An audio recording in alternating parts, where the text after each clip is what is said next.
ఇరాన్తో Israel భీకర యుద్ధం చేస్తోంది. అదే స్థాయిలో భీకర దాడులు కూడా కొనసాగిస్తోంది.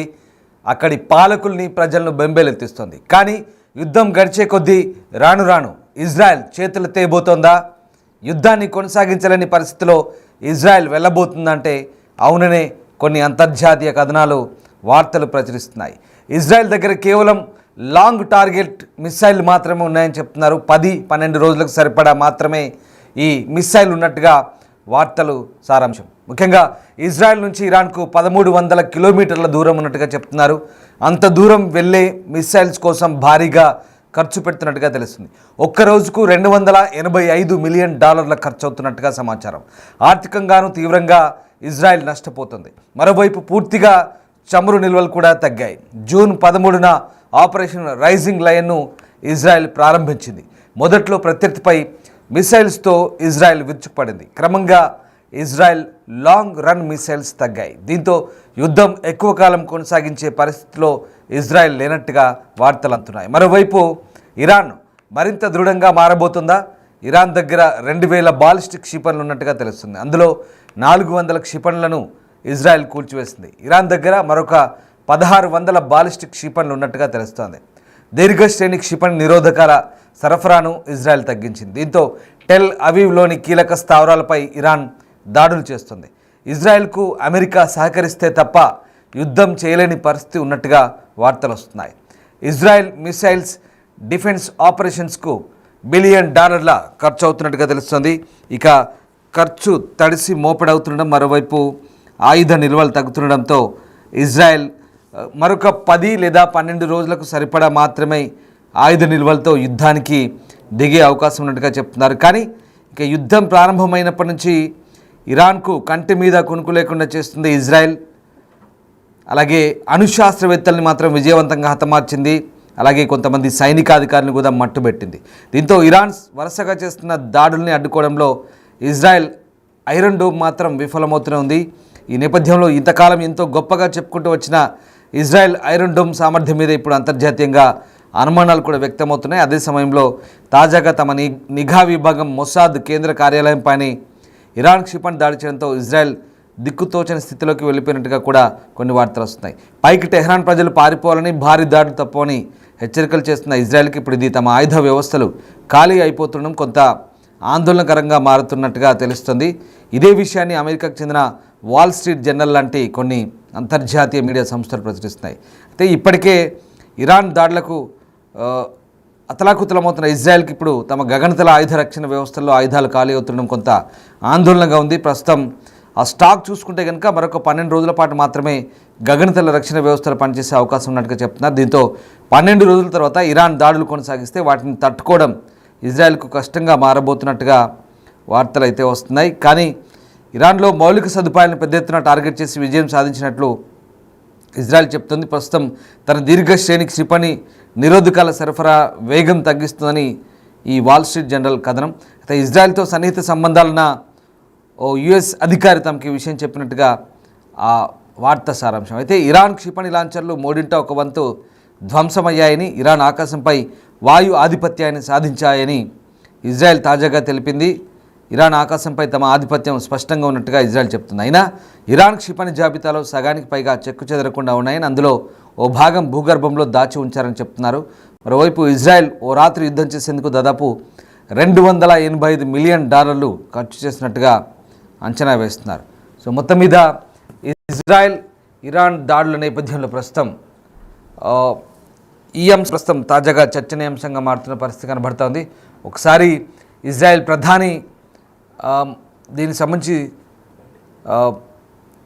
తమ సైన్యం ముఖ్యంగా ఇరాన్ ఎయిర్ స్పేస్ ఏదైతే ఉందో దానిపై పూర్తి పట్టు సాధించామన్నట్టుగా చెప్తున్న పరిస్థితి కనబడుతుంది. ఒకసారి ఆ యుద్ధానికి సంబంధించిన దృశ్యాలు ఒకసారి మళ్ళీ మనం చూద్దాం.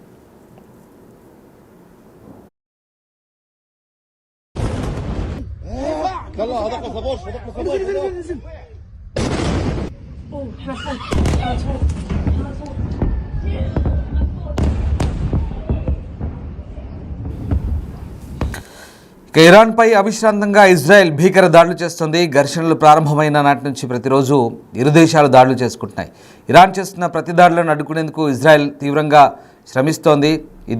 ఇదే పరిస్థితి మరిన్ని రోజులు కొనసాగిస్తే ఇజ్రాయెల్ గగనతల రక్షణ వ్యవస్థ నిల్వలు అడుగంటే అవకాశాలు ఉన్నట్టుగా చెప్తున్నారు.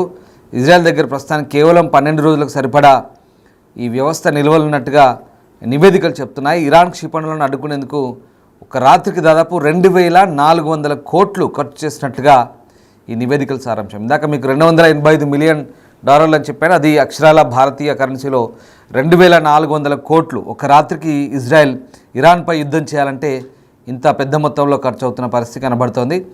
సో వాస్తవానికి ఇజ్రాయెల్ ఇరాన్ ఉద్రిక్తతలు ఇప్పుడిప్పుడే చల్లారేలా కనిపించడం లేదు. ఈ ఘర్షణలో ఇరాన్కు భారీ నష్టాన్ని కలిగించామని ఇజ్రాయెల్ చెప్తోంది. కానీ టెహ్రాన్ చేస్తున్న ప్రతిదాడులను అడ్డుకునేందుకు తీవ్రంగా శ్రమించాల్సి వస్తుంది. ఘర్షణలు మొదలైనప్పటి నుంచి ప్రతిరోజు ఇరు దేశాలు భీకర దాడులు చేసుకుంటున్నాయి. ఇరాన్ క్షిపణులు ఇజ్రాయెల్ రక్షణ కవచం ఐరన్ డోమ్ను ఛేదిస్తూ భారీ విధ్వంసాన్ని సృష్టిస్తున్నాయి. దీంతో వాటిని అడ్డుకునేందుకు నెతన్యాహు ప్రభుత్వం తీవ్రంగా చెమటోడుస్తోంది. ఇందుకోసం భారీగా ఖర్చు చేయడంతో పాటు పెద్ద ఎత్తున ఎయిర్ డిఫెన్స్ క్షిపణులతో వాటిని అడ్డుకుంటుంది. ఇదిలాగే మరిన్ని రోజులు కొనసాగితే ఇజ్రాయెల్ గగనతల రక్షణ వ్యవస్థపై నిల్వలు అడుగంటే అవకాశాలు ఉన్నట్టుగా ఈ నివేదికల సారాంశం.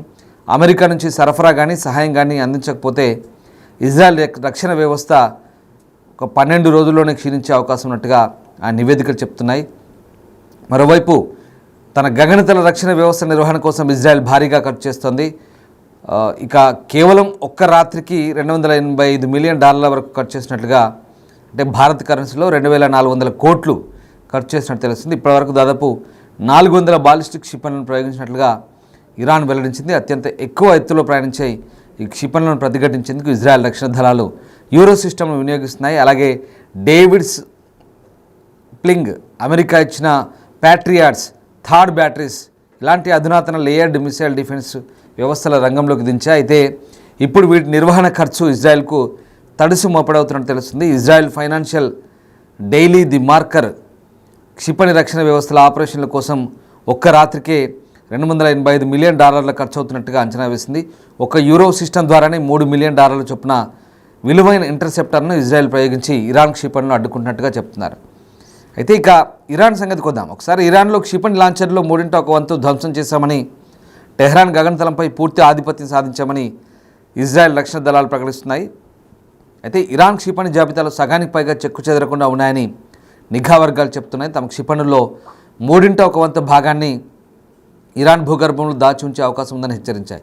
ఇలాంటి పరిస్థితుల్లో తమ రక్షణ వ్యవస్థ బలహీనపడుతుండడం ఇజ్రాయెల్కు ప్రతికూలంగా మారే అవకాశం ఉన్నట్టుగానైతే చెప్తున్నారు.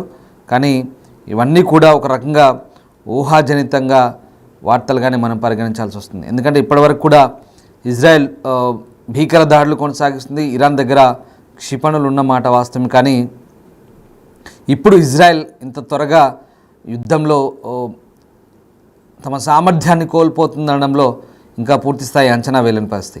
ఇజ్రాయెల్ ఇంటర్సెప్టర్లు తీవ్ర ఒత్తిడిలో చెప్తున్నారు. యూరో క్షిపణులు ఒకటి $3 మిలియన్ ఖర్చు అవుతాయని, అలాగే రక్షణ కార్యకలాపాలకు సంబంధించి ఇంకా దీర్ఘకాలికంగా నిలబడే అంశానికి సంబంధించి కొన్ని సందేహాలు తలెత్తున్న నేపథ్యంలో ప్రస్తుతం ఇరాన్ మౌలిక సదుపాయాలపై పెద్ద విజయాలు సాధించినట్లు ఇజ్రాయెల్ ప్రకటించినప్పటికీ ఇజ్రాయెల్ తన దీర్ఘశ్రేణి క్షిపణి నిరోధకాల సరఫరాను వేగం తగ్గించినట్టుగా చెప్తున్నారు. సో మొత్తం మీద ప్రస్తుతం ఈ వార్తలకు సంబంధించి ఇప్పుడు కొన్ని ఆసక్తికర అంశాలు అయితే వెలువడుతున్నాయి.